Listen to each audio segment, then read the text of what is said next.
નમસ્કાર વિદ્યાર્થી મિત્રો, મારી યુટ્યુબ ચેનલ સંજય પટેલમાં આપ સૌનું હાર્દિક સ્વાગત છે। મિત્રો, આજના વિડીયોની અંદર આપણે ધોરણ 11 વિષય છે હિન્દી, જેનું પાઠ 12મો, જેનું નામ છે દુઃખ। આ પાઠના સ્વાધ્યાયના પ્રશ્નો અને તેના જવાબો વિશે શીખવાના છીએ। વિદ્યાર્થી મિત્રો, જો તમે મારી ચેનલમાં નવા હોય તો મારી ચેનલને જરૂરથી સબસ્ક્રાઇબ કરો। વિડીયો સારો લાગે તો લાઇક કરો, શેર કરો અને બેલ નોટિફિકેશન ઓન કરો, જેથી મારા આગળના નવા વિડીયો પણ આપને મળતા રહે। તેમજ વિદ્યાર્થી મિત્રો, આ પાઠની પીડીએફ જોવા માટે પ્લે સ્ટોરમાં જઈ અમારી એપ્લિકેશન વિશ્વગુરુ એસટીડી 1-12 ગુજરાતી ડાઉનલોડ કરો, જેમાં આપને ધોરણ 11 તમામ વિષયના સ્વાધ્યાય સોલ્યુશનની પીડીએફો જોવા મળશે। તો આશા રાખું છું અમારી એપ્લિકેશન આપને ગમશે, જરૂરથી ડાઉનલોડ કરજો। તો ચાલો મિત્રો, હવે शुरू करिए पाठ 12 दुख। प्रश्न 1, सही विकल्प चुनकर खाली जगह भरिए। पहला, अपमान और तिरस्कार होने पर खाली जगह होने पर मन खाली जगह से भर जाता है, तो जवाब आवश्य वितृष्णा। दूसरा, दिलीप चुपचाप खाली जगह की तरह अपने दुख को सहेगा, तो उत्तर होगा ग, शहीद। तीसरा, वृक्षों के भीगे पत्ते बिजली के प्रकाश में खाली जगह रहे थे, तो उत्तर होगा क, चमचमा।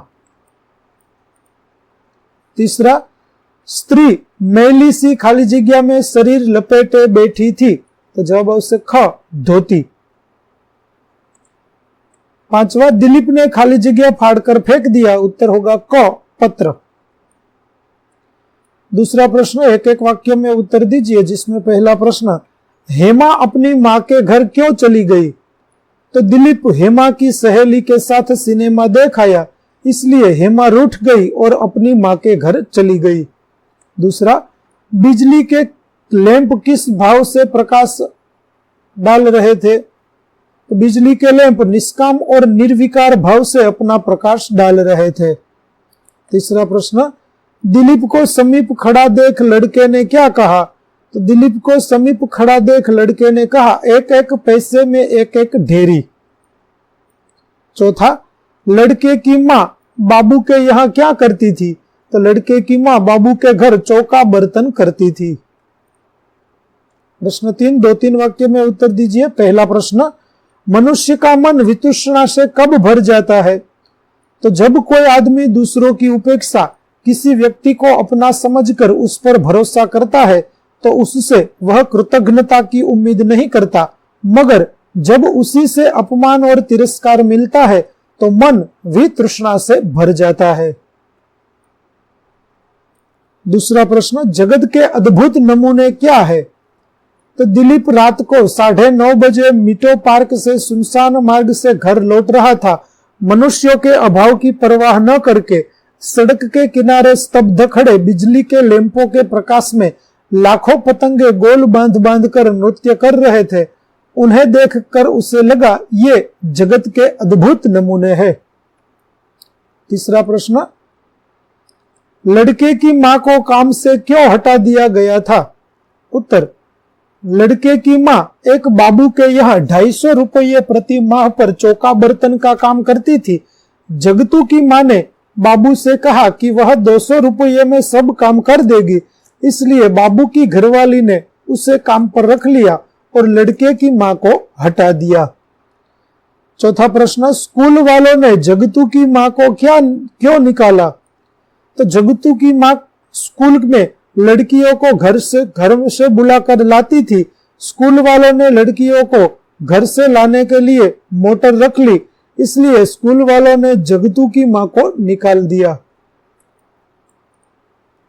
पांचवा प्रश्न, दिलीप ने पत्र फाड़कर क्यों फेंक दिया? तो दिलीप ने खोमचे वाले बच्चे के झोपड़े में अपनी आंखों से दुख को प्रत्यक्ष रूप से देखा था। उसकी नजर में सच्चा दुख वही था। उसने सोचा कि काश हेमा, उसकी पत्नी, यह समझ पाती कि दुख किसे कहते हैं।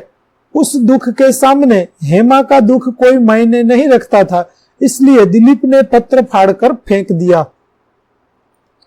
प्रश्न 4, 5-6 वाक्य में उत्तर लिखिए। पहला प्रश्न, दिलीप के मन में क्षोभ का अंत न रहा, क्यों?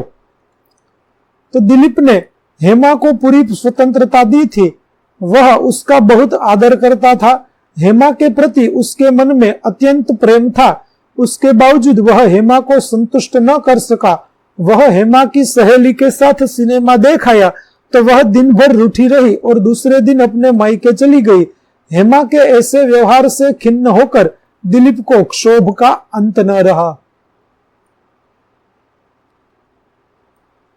दूसरा, नृत्य करते पतंगे कैसे दिख रहे थे? तो कई घंटे एकांत में रहने के बाद दिलीप घर लौट रहा था। सड़क लगभग सुनसान थी। मनुष्य के अभाव की कुछ भी परवाह न करके लाखों पतंगे बिजली के लैंप के चारों ओर नृत्य कर रहे थे। प्रत्येक पतंगा एक नक्षत्र की तरह अपने मार्ग पर चक्कर काट रहा था। कोई दाएं कोई बाएं तो कोई विपरीत गति में चक्कर काट रहा था, पर कोई किसी से टकराता नहीं था। वे उसी तरह दिख रहे थे जैसे तमाम ग्रह, उपग्रह, नक्षत्र आदि बिना आपस में टकराए गति करते हैं। तीसरा प्रश्न, लड़के की कोठरी कैसी थी? तो लड़के की कोठरी की ऊंचाई आदमी के कद जितनी थी। धुआं उगलती मिट्टी से तेल की ढिबरी कोठरी में धुंधला प्रकाश फैला रही थी। एक छोटी चारपाई काली दीवार के सहारे खड़ी थी। उसके पाये से एक मैले कपड़े लटक रहे थे। इस तरह लड़के की कोठरी परिवार की दुर्दशा का करुण चित्र प्रस्तुत कर रही थी। चौथा प्रश्न, दिलीप के लिए क्या देखना असंभव था? तो दिलीप ने लड़के की कोठरी में भीषण गरीबी का दृश्य देखा। मां स्वयं भूखी रहकर लड़के को 2 सूखी रोटियां खाने को दे रही थी। लड़का जानता था कि उसकी मां भी भूखी है। उसने एक रोटी मां को दी, पर मां ने भूख न होने का बहाना करके वह रोटी बेटे को दे दी। घोर अभाव में भी अपनेपन के इस दृश्य ने दिलीप के हृदय को पिघला दिया, इसलिए और कुछ देखना उसके लिए असंभव था। पांचवा प्रश्न, आशय स्पष्ट कीजिए। पहला, मनुष्य भी के बिना भी संसार कितना व्यस्त और रोचक है। उत्तर, दिलीप एकांत की खोज में मिंटो पार्क में गया था। वहां से लौटते समय उसे कोई व्यक्ति दिखाई नहीं दिया, पर सड़क के किनारे वाले बिजली के लैंपों के चारों ओर लाखों पतंगे गोल बंद कर नृत्य कर रहे थे। लैंप के नीचे से आगे बढ़ने पर उसकी छोटी परछाई उसके आगे फैलती जा रही थी। पेड़ों की टहनियों की परछाई उसके ऊपर से निकल रही थी। भीगे पत्ते लैंपों की किरणों से चमक रहे थे। यह सब देखकर दिलीप को लगा कि मनुष्य के बिना भी संसार कितना व्यस्त और रोचक है। दूसरा, काश तुम जानती दुख किसे कहते हैं। तुम्हारा यह रसीला दुख तुम्हें न मिले तो जिंदगी दुभर हो जाए। तो दिलीप ने झोपड़ी में बच्चे और उसकी मां की गरीबी में है उसकी कंगाली का दुख देखा था। दिलीप को उस दुख के सामने अपनी पत्नी हेमा का दुख नगण्य लगता है। वह सोचता है कि काश हेमा ने सच्चा दुख देखा होता, तब उसे पता चलता कि दुख क्या होता है। जिसे दुख मानकर वह तुनक कर मायके चली गई है, वह दुख नहीं कहा जा सकता। ऐसी बातें जीवन में होती रहने वाली आम बातें हैं। तो विद्यार्थी मित्रों, અહીં આપણું પાઠ 12 દુઃખ ના સ્વાધ્યાયના પ્રશ્નો અને તેના જવાબો પૂરા થાય છે। આગળના પાઠના સ્વાધ્યાયના પ્રશ્નો અને તેના જવાબો મેળવવા માટે મારી ચેનલને જરૂરથી સબસ્ક્રાઇબ કરો, તેમજ પીડીએફ જોવા માટે પ્લે સ્ટોરમાંથી અમારી એપ્લિકેશન વિશ્વગુરુ સંજય પટેલ ડાઉનલોડ કરો, જેમાં આપને ધોરણ 11 તમામ વિષયના સ્વાધ્યાય સોલ્યુશનની પીડીએફો જોવા મળશે। તો આશા રાખું છું અમારી એપ્લિકેશન આપને ગમશે। જરૂરથી ડાઉનલોડ કરજો અને તમારા મિત્રો સાથે પણ શેર કરજો। તો ફરી મળીશું પાઠ 13 ની અંદર। ત્યાં સુધી આવજો।